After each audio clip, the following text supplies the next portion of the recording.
Nous soutenons Félix Tshisekedi. Tous les cadres et leaders, il y a Union Sacrée, nous les soutenons. Mais notre soutien n'est pas aveugle et n'est pas achetable. N'en déplaise à ceux qui suivront cette vidéo, mais c'est ça aussi la vérité. Nous pointons du doigt Rwandais pour l'insécurisation à Est.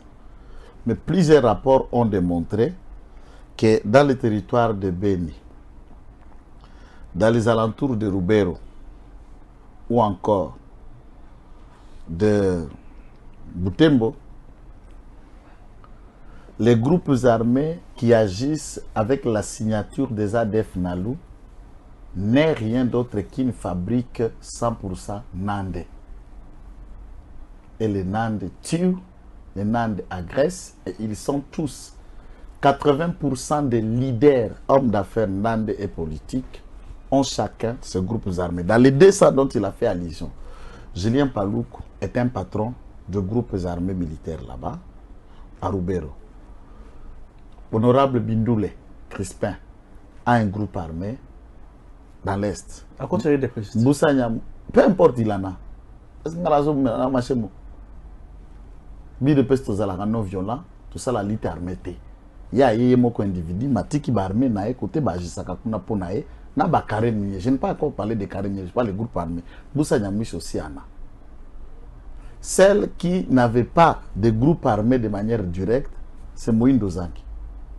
Mais il a un troupe de jeunes aussi violents qui le soutient. Et le fonctionnement de l'Est, tout le monde a une base, et cette base est détenteur des armes et munitions, et ils imposent la loi. Leur objectif, c'est quoi ces armes? Voilà la différence. C'est sécuriser tous les carrés miniers et à leader Nabango.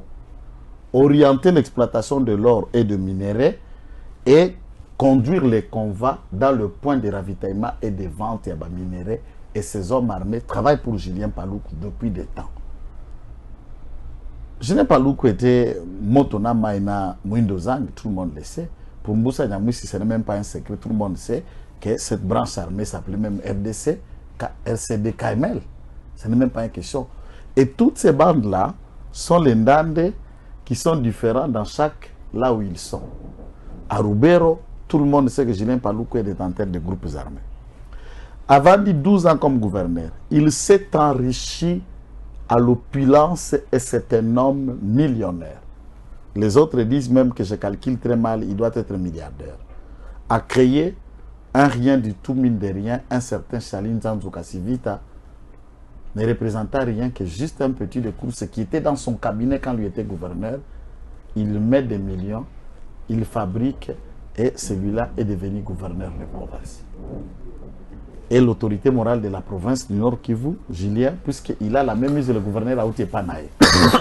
Maintenant, tant que tu état de siège, le gouverneur est mis de côté. Les ministres, petit, cousin, ministre, sont mis de côté. L'Assemblée provinciale suspendue. Julien Paluku, exploitation minière, foirée.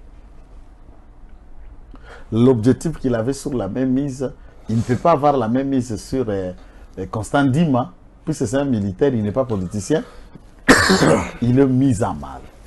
Et ils se battent bec et ongle pour le retour des autorités civiles, puisqu'en remettant les autorités civiles, c'est son parti politique, Birek, qui dirige, puisque Charine Zanzou est de Birek, et ce sont eux qui ont la majorité provinciale là-bas.